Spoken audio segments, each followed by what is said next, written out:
bom dia, mais um encontro ao vivo, hoje é 26 de outubro de 2020 e hoje nós vamos falar de um assunto que nós não podemos deixar de falar, que é o câncer, tá? Em função das campanhas aí, Outubro Rosa, Novembro Azul, nós temos que mencionar esse assunto. Então, são campanhas, né?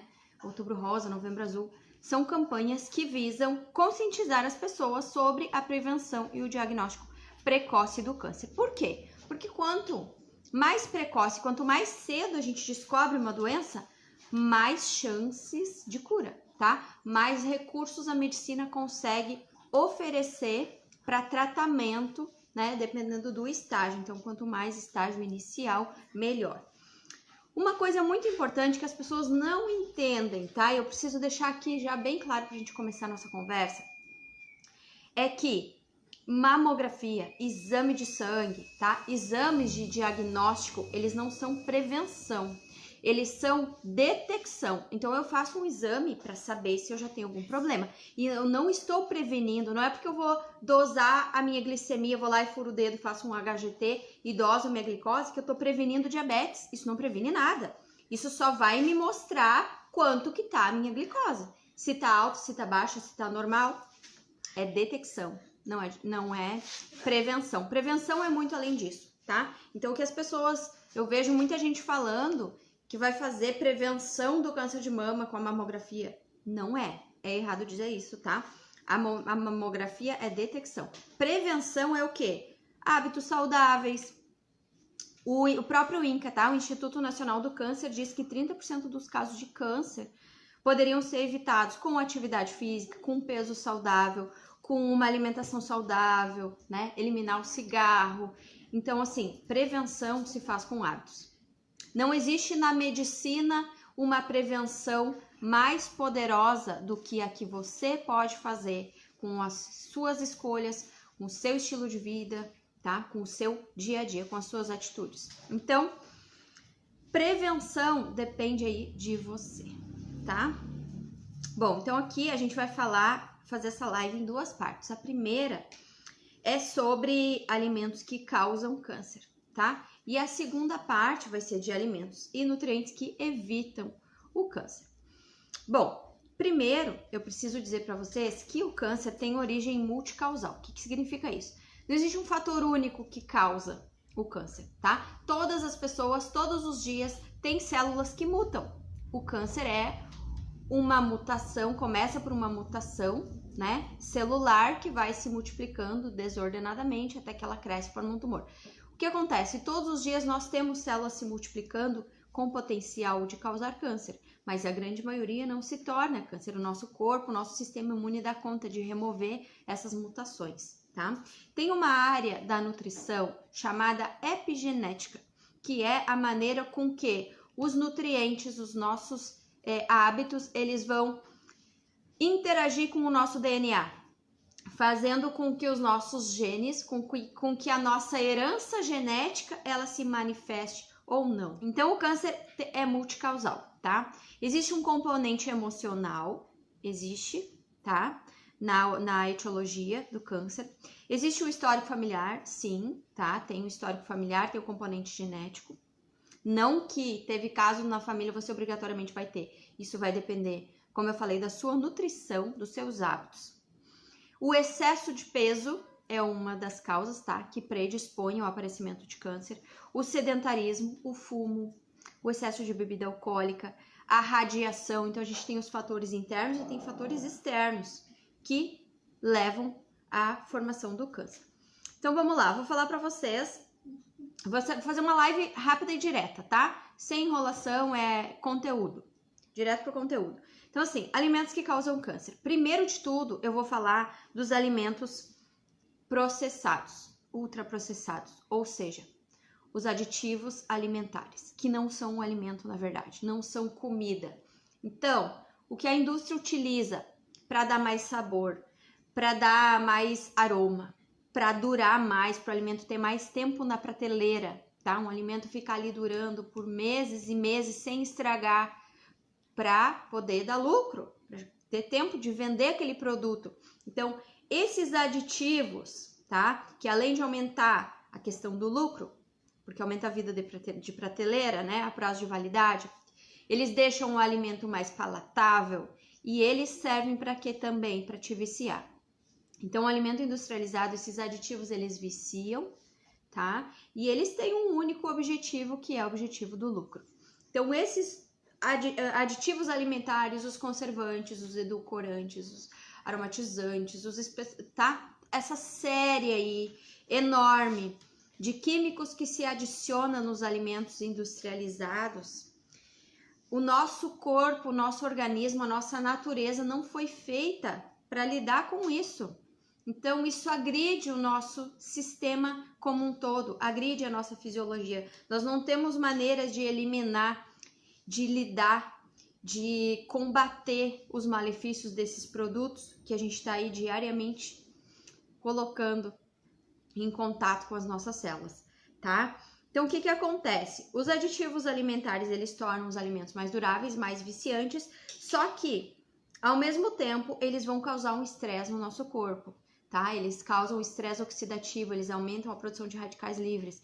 E os radicais livres é a teoria que a gente tem mais aceita aí, mais difundida, que são os geradores de envelhecimento, de doenças degenerativas e de câncer, tá? Então, radicais livres, fator de risco para o câncer.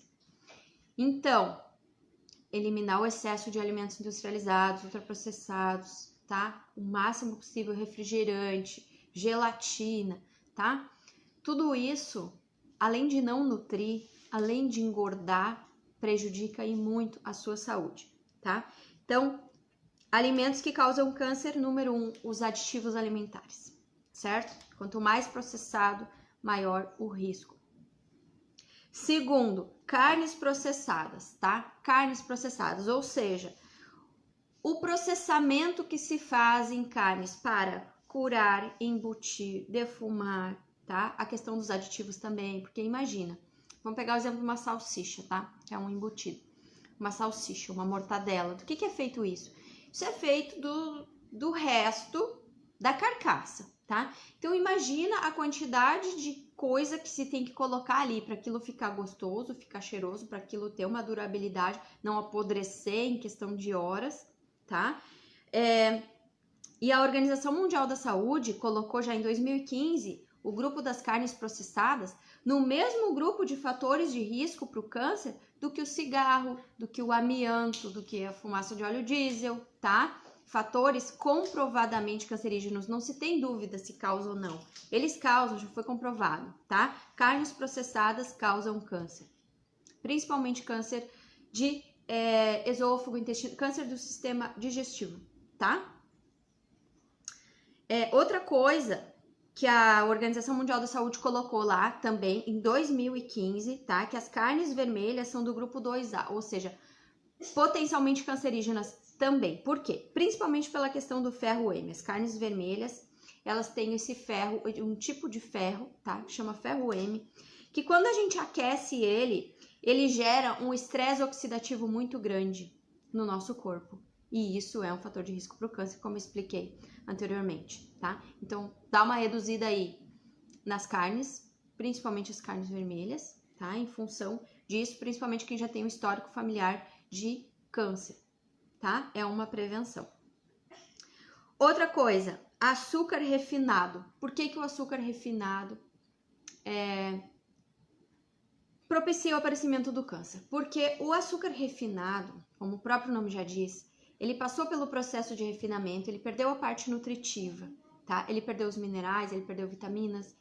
E o que acontece? No nosso corpo, a gente tem capacidade de combater esses radicais livres, desde que sejam gerados. A gente gera radical livre até pela respiração. Então, no nosso equilíbrio, quando a gente está em equilíbrio, quando a gente tem saúde, a gente produz, mas a gente combate. Então, isso fica equilibrado. O problema é quando tem excesso de radicais livres, o corpo não dá conta, tá? Então, o que o açúcar refinado faz? Ele vai roubar minerais do nosso corpo, tá? Ele vai levar embora vitaminas e minerais para ele conseguir, para o nosso corpo conseguir eliminar isso do nosso corpo. Então, ele roubando esses minerais, vai faltar minerais para as cascatas de reações químicas que combatem os radicais livres, tá? A gente não combate eles do nada, a gente precisa de um exército de nutrientes para fazer essa ação.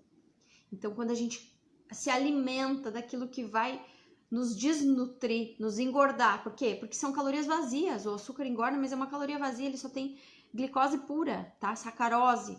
Então, ele vai te dar energia, ele pode te engordar, mas ele não vai estar te nutrindo. Ele não vai te trazer nada além disso, nada além de glicose, tá? Então, ele vai levar embora magnésio, vai levar selênio, vai levar minerais que são imprescindíveis para combater os radicais livres, entendeu? Para que é importante esses minerais para combater os radicais livres? Para evitar as doenças degenerativas, para evitar o estresse oxidativo que causa aí o envelhecimento precoce, que vai danificando as nossas células pouco a pouco, tá? E o acúmulo desses danos a longo prazo é que gera as doenças, tá? Quando isso sai fora de controle. Último grupo do leite, tá? Leite de vaca e derivados. Por quê? O leite, o que é o leite da vaca? O leite da vaca é um líquido hormonal que serve para transformar um bezerrinho de 50 quilos em um bicho de 600 quilos no menor tempo possível. Para isso, a vaca secreta muitos hormônios, principalmente se esse leite foi tirado de vacas grávidas, que é uma prática da indústria, tá? Quando a vaca está prenhe e a gente tira o leite dela, a quantidade de hormônio aumenta estratosfericamente, tá? Então, esses hormônios, eles têm ação cancerígena, principalmente para mama, para ovário, para próstata, tá? Isso também já é bem documentado cientificamente, tem muito trabalho científico que mostra isso, inclusive já se tem esse consenso, já se sabe que o consumo de leite de vaca e derivados aumenta em 40% o risco de câncer de próstata e 66% o risco de câncer de ovários, tá? Então, o leite tem sim uma ação hormonal que predispõe ao câncer, certo? E agora a gente vai falar de prevenção, tá? Nutrientes e alimentos que ajudam a prevenir. Então, primeira coisa, manter níveis adequados de vitamina D. A vitamina D é que a gente produz na pele quando pega a radiação solar, tá? A maioria das pessoas não pega sol adequadamente, então precisa suplementar a vitamina D. Quando a gente tem a vitamina D acima de 50, tá? No exame de sangue, a gente já tem aí um fator de proteção, não só para câncer, para várias doenças, tá? Inclusive uma proteção extra aí para o Covid, tá? Porque a vitamina D, ela é um hormônio, então ela tem muitas funções, a ciência nem sabe, nem rastreou ainda o total de ações, de funções que a vitamina D tem na nossa saúde. Mas já se sabe que ela ajuda a prevenir câncer. Então, manter níveis adequados de vitamina D, importantíssimo. Outra prevenção já comprovada pela ciência, tá? O consumo das crucíferas. Então, couve-flor, brócolis, repolho, couve de Bruxelas. Esses alimentos, eles contêm uma enzima chamada mirosinase e exerce uma ação anti-câncer. Então, o consumo aí de 3 porções por semana. O que é uma porção? Meia xícara pelo menos, tá? Desses alimentos faz uma prevenção contra o câncer. Só que tem um detalhe, tá? Essa enzima, ela é destruída pelo calor. Então, você não pode cozinhar muito tempo o brócolis, cozinhar. Tem gente que cozinha até perder a cor, ali já não tem mais nutriente nenhum, tá? A gente inativa as enzimas pelo calor. Então, de preferência, da forma crua, tá? São alimentos que previnem o câncer. Outro preventivo é o licopeno do tomate. Todo mundo já ouviu falar desse, né? E a gente absorve melhor o licopeno quando o tomate é cozido. Então, nesse caso, é mais interessante, em termos de absorção desse antioxidante, né? O licopeno, que seja, por exemplo, um molhinho de tomate caseiro, natural, né? Onde se cozinhou esse tomate. Então, ele tem mais biodisponibilidade, tá? Não é só no tomate que tem o licopeno. Os vegetais vermelhos tem a melancia, a goiaba, tá? Frutas vermelhas, os vermelhos em geral, eles têm licopeno, tá? Comprovadamente aí eficaz para prevenir câncer de mama, tá bom? O chá verde, que eu sou até suspeita para falar, porque eu amo. O meu trabalho de conclusão da faculdade foi sobre o chá verde na prevenção de vários tipos de câncer. Eu me formei 12 anos atrás, quase, e já tinha muito estudo científico comprovando os efeitos do chá verde em várias etapas do câncer, tanto na formação quanto no tratamento, para evitar metástase. Então, o chá verde, muito comprovado já também, os benefícios. Por quê? Porque ele tem muitos polifenóis, muitos antioxidantes que freiam essa ação aí dos radicais livres, tá? Que combatem a oxidação. Melhor ainda se for um chá verde fermentado, kombucha, tá? Kombucha à base de chá verde. Super anti-inflamatório, super antioxidante. E por último, né, só relembrar a questão dos antioxidantes e anti-inflamatórios, ou seja, alimentação natural, alimentação colorida, vegetais, frutas, as punk, as flores comestíveis, tá? Os feijões, tudo que a natureza nos entrega, tá? Da forma mais aproximada possível do natural, da maneira de produzir. Então sempre preferi o orgânico. Os alimentos orgânicos têm muito mais bioflavonoides, têm muito mais antioxidantes, muito mais substâncias anti-inflamatórias do que os produzidos convencionalmente com um monte de agrotóxico, tá? Então se você puder ter uma hortinha, pode ter certeza que já vai estar fazendo muito aí pela sua saúde, tá?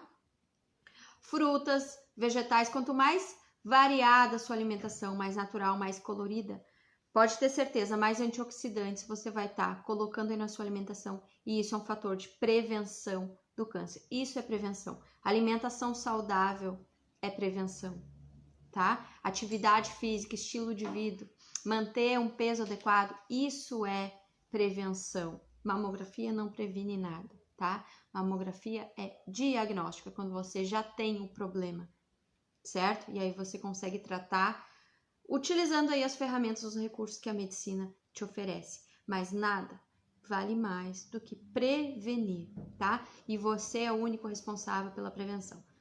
Desculpa, eu não avisei que ia doer falar isso, mas é a verdade, tá? Você é o grande responsável aí pela sua saúde, você é o grande responsável pelas suas escolhas e por fazer com que o seu corpo consiga se manter em equilíbrio e evitar a doença, tá? Evitar o sobrepeso, as complicações todas que decorrem do sobrepeso, tá? Da obesidade e que são sim fator de risco para o câncer. Tá bom? Beijo para vocês, fiquem com Deus, se cuidem e ótima semana. Até mais.